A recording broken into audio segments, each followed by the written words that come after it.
And hello, meron pala akong gustong i-share sa inyo. Update ko lang kayo dito sa ginagamit kong lotion at sabon na to. So, mas naunang naubos yung sabon dahil isa lang kasi na-try kong sabon. Nag-try lang naman ako kung magiging hiyang nga ba ako. So, naging hiyang ako, lalo na sa face. So, update ko lang kayo dito and ipapainal ko kung ano nga binaging resulta dito. Siguro magti 3 weeks, papasok pa lang yung 3 weeks na paggamit ko dito.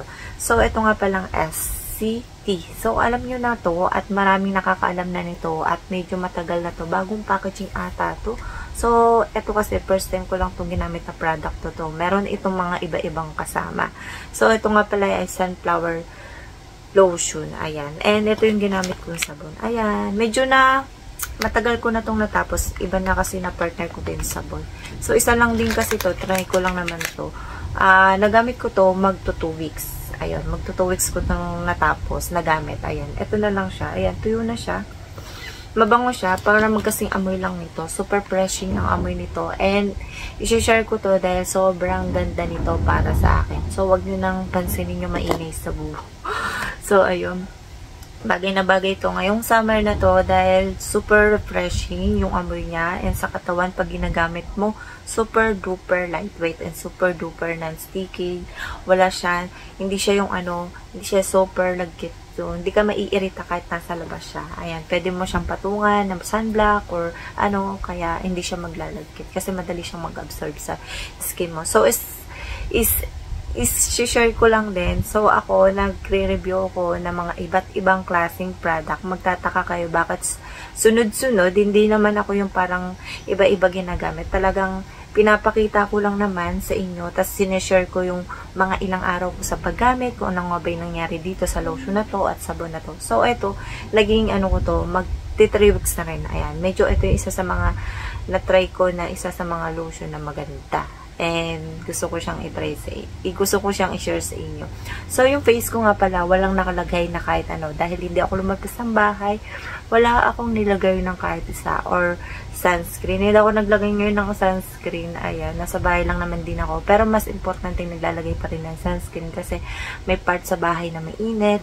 'Di ba? Hindi naman sa buong bahay ay sobrang lamig at sobrang 'di ba? Na may part din talaga sa baba or taas na baba na init. So, mapapansin nyo, may makakapansin yung mukha ko ay mata ko ay maitim. Kasi tapos salagyan ako ng sunscreen o cream, sasabihin ng iba. So, ganyan talaga yung mata ko. So, puyaters talaga ako. So, ayan yung face ko. And, ang ganda, diba? So, wala. So, ayun, sabi ko lang siya. So, ayun, ipapakita ko na. Ito nga pala yung SCT. Ayan, sunflowers, siya, lotion. Hindi siya serum lotion na. With SPF na siya. SPF 40+. PA+++. So, maganda na to dahil nga meron na siyang SPF and protected na siya sa skin mo. Nakalagay siya with ultra white 10 formula. 250 ml lang siya. Yan, maliit lang siya pero sulit mo to kahit isang ganun mo lang siya or kaya dalawang ganun. Pili mo marami kasi na covered niya na kaagad yung mga ganto-ganto mo. Pero ako, depende sa paggamit mo. Pwede ito umabot ng 2 months or 1 month. Depende sa paggamit mo. So, ayan. Nakalagay rito, protecting, ayan, sa sun, and moisturizing, and brightening. Nakakaputi dito. Sa mga itong lotion na to na mabilis makaputi. So, bakit ko sinasabing mabilis makaputi? Sasabihin ng iba, maputi ka na, bakit mo sinasabing mabilis? Sa tingin mo, paano mo nakikita? Di rin naman ako araw-araw maputi dahil lumalabas ako. O, makikita ko naman yan kung nag-bright or light, diba?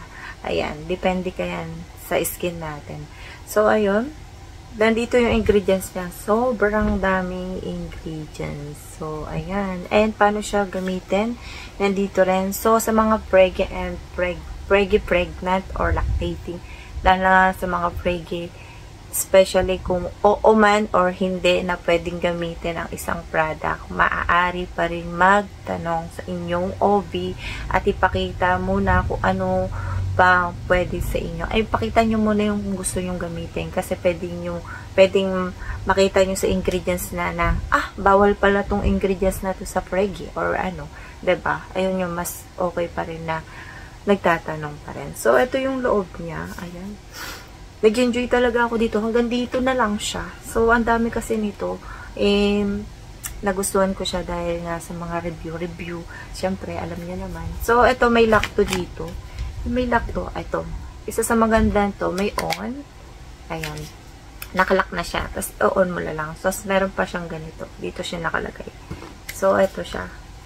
Ayan siya. Ipapakita ko sa inyo. Yan. Pag ako naglalagay nito, tig-isang ganon. Ayan, tig-isang ganon. So, pakita ko sa inyo. Ayan. So, sa mga nagmamadaling pumasok, umalis, kahit sobrang napadami nyo lagay nyo, isang ganito nyo lang. Tapos, kahit di nyo itapat sa blower or kaya electric fan, absorb niya na kaagad. Ayan. O, super smooth niya na. Ayan, makikita nyo naman yung pagkakintab niya na-absorb niya kaagad yung lotion sa skin mo. So, ayan. Sobrang bango nito. Super refreshing. So, may nakapansin nito sa akin nung time na nasa labas ako. Ano daw ang perfume ko? Sobrang refreshing daw yung amoy niya. Sabi ko, lotion lang yun. Walang ibang kasama. So, ayan. Ito na siya. Diba parang magkaiba sila? Pero wala tong, yung parang instant whitening, wala. Super lightweight lang talaga siya. So, ito, ilalagay ko rin siya dito. Yung kulay nito parang dilaw. Hindi siya yung parang puti. Dilaw siya. So, ayan. Ayan. So, pagka sobrang nagmamadali kayo, ayan. Oh, tuyo na siya kaagad. Na-absorb niya na sa skin mo parang 1 minute pa lang. Wala pang mag 1 minute na lang, tuyo na siya. So, malambot din siya sa kamay, sa skin. Ayan. Lahat ng ginagamit kong lotion, sobrang nagpapantay talaga sa skin ko. So, ayan, oh. Wow, makintab siya, diba? Ayan. Hindi ako nangitim dito sa lotion natin. Mukha lang siya maitim dahil nga yung hati ng liwanag is hating hati. Ayan. Tingnan nyo naman yung side ko. Tapos sa side dito, diba? Parang maitim. Tapos diba? Ayan. So, ito yung sabon na ginagamit ko. Ayan, muntik ko nang hindi masabi. Ito nga pala yung sunflower soap naman, ayan, with niacinamide. Maganda to dahil nakakapagpalight siya ng mga sunspot, dark spot, or kaya, ayan, yung mga nakalagay sa face. Ako, meron ako ganyan, nagla-light rin siya. Ayan, paano siya gamitin? Siyempre, alam niyo naman paano gamitin. Ibabad nyo siya, basta i-rub nyo siya. Ayun. Nandito yung ingredients niya, ayan. Ayun lang yung niya. So, maliit lang to. Try ko lang naman din. So, bagay na bagay to sa summer. Etong lotion na to. Kaya, sabi ko, gusto ko rin siya i-try. Kasi parang super, di siya, non-sticky or Ito is, super, rin siya, nakalagay dito is, combine, this formula, this lotion is combined 10 whitening, active that work together to moisturize, nourish, and brightening your skin. Ayan, maganda siya. And maganda to, meron tong yung parang sunflower oil na yun muna, ito muna, alin sa dalawa maganda. Ito mo, yung sunflowers oil, maganda siyang ilagay sa skin, tas ito, bago matulog. Ayan. And makikita nyo agad yung resulta nyo kung pumuti ba kayo o hindi. So, ako naman, ayan.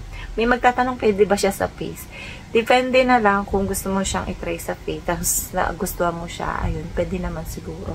So, ayan yung face ko. Ayan. Nagandaan ako dito sa sabon na to kasi nakita ko siya na pag-lightweight. Lalo na yung nagka-pimples ako dito last month.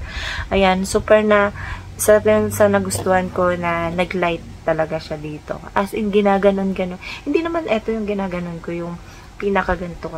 Ayan. Kukuha ko ng ganito, tapos kinaganon-ganon ko siya, tapos ibababad ko siya habang nagliligo-ligo ko sa ibang part na to. So, ayun lang yung masasabi ko dito. Meron ka ng perfume, meron ka ng body sunscreen, parang body sun shield, tapos body lotion. Ayun, parang 3-in-1 na rin siya. So, ayun lang yung masasabi ko dito sa lotion na to, na meron akong isa sa mga nagamit kong magandang lotion. Meron ako ipagkukumpara dito next vlog ko kung ano nga ba maganda sa dalawa. Dahil isa to sa mga magaganda kasi nakikita ko sa TikTok na maganda yung naging resulta sa skin nila. So, yun lang yung masasabi ko and see you next vlog. Bye!